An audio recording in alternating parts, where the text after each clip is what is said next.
আগরতলায় আটক বাংলাদেশি অনুপ্রবেশকারী। বর্তমানে বাংলাদেশের কট্টরপন্থীরা ভারতের সাথে যুদ্ধ করার স্বপ্ন দেখছে।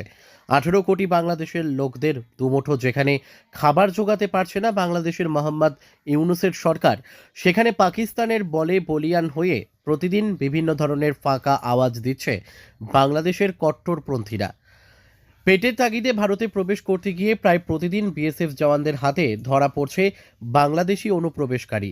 এবার একেবারে ভারতের ছোট্ট পার্বত্য ত্রিপুরার রাজধানী আগরতলা শহর থেকে ধরা পড়েছে আরও এক বাংলাদেশি অনুপ্রবেশকারী।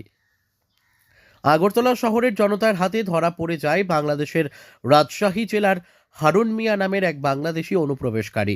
বাংলাদেশের বর্তমান ভয়াবহ পরিস্থিতিতে আগরতলা দশমী ঘাট এলাকায় বাংলাদেশি অনুপ্রবেশকারী যুবকের সন্দেহজনক গতিবিধি নজরে আসে আগরতলা শহরের জনগণের।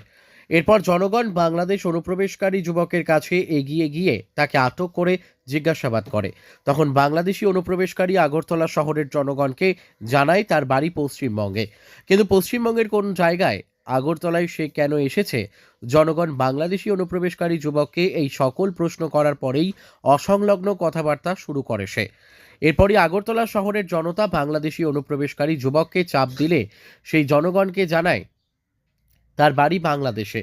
সে ভারত বাংলাদেশ সীমান্তের এক দালালকে 10,000 টাকা দিয়ে ভারতে প্রবেশ করেছে। চেন্নাই যাওয়ার উদ্দেশ্যে বাংলাদেশি অনুপ্রবেশকারী যুবক নাকি আগরতলায় প্রবেশ করেছে বলে জানিয়েছে।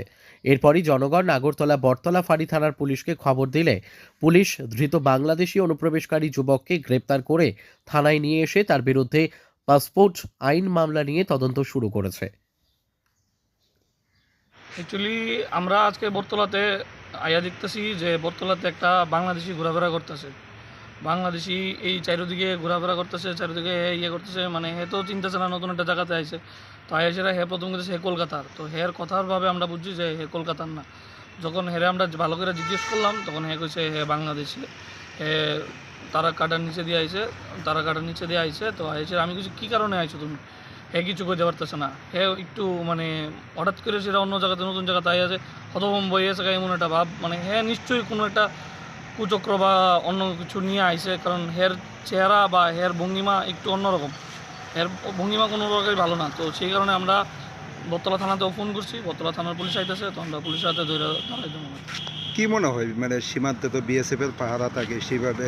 এখন তো বাংলাদেশের যেই অবস্থা, হিন্দুদের নিয়ে বা ভারতের নিয়ে যেই অবস্থা, তো ওইদিকে তো ভীষণভাবে পাহারা দেওয়া হয়েছে।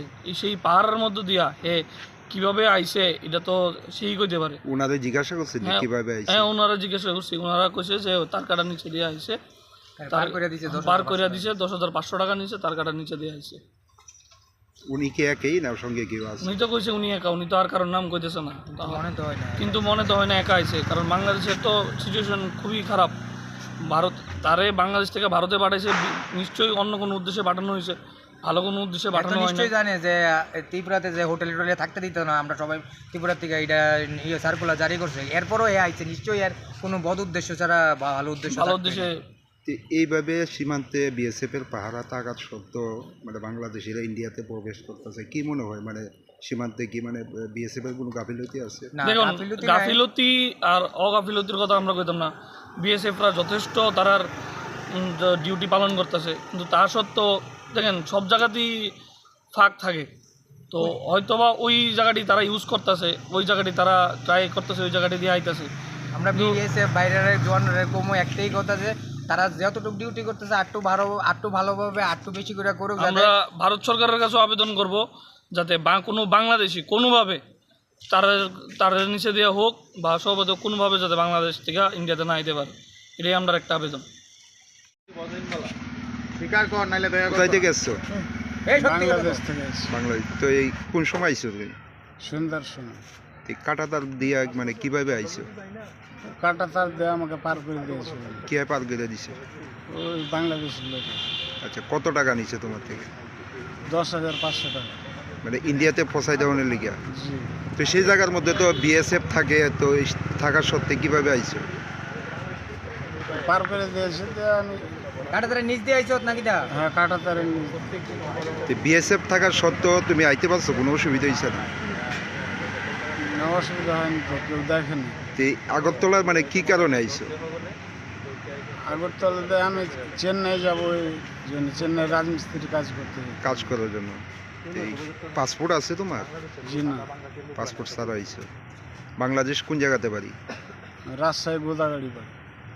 নাম কি তোমার? হারুন, বয়স কত? বয়স 30 হবে। তুমি কি একাই আইছো না আর সঙ্গে আছে কেউ? আমি একাই আছি। খবর ছিল একটা লোক সন্দেহজনক লোক বটতলায় ঘোরাফেরা করছে, সেখানে খবরটা পেয়ে আমরা আসলাম। আসার পর তাকে ডিটেন করা হয়েছে। ডিটেন করা হয় জিজ্ঞাসা প্রাথমিক জিজ্ঞাসাবাদে উনি ওনার কোনো কাগজপত্র দেখাতে পারছেন না। আমরা তদন্ত করে দেখছি। উনি কিভাবে এসছে মানে আগরতলা বা কোন সীমান্ত দিয়ে এসছে জানা গেছে কিছু? ওনাকে ডিটেলস এতটা জিজ্ঞাসা করতে পারেনি। ওখানে একটু কিছু লোক জিজ্ঞাসা করতে নাম দাম দিয়ে এমনিতে কোনো পাসপোর্ট বা বৈধ ডকুমেন্টস পাওয়া গেছে? প্রাথমিক জিজ্ঞাসাবাদে সে বলছে যে সে বাংলাদেশি নাগরিক, তো ওনার কাছে কোনো পাসপোর্ট এখনো দেখাতে পারেনি। আমি তাদের সাথে জিজ্ঞাসা করেছি, ওনার কাছে কোনো আইডেন্টি কার্ড অথবা কার্ড নেই। জিজ্ঞাসা করে আরও চলবে জানাতে।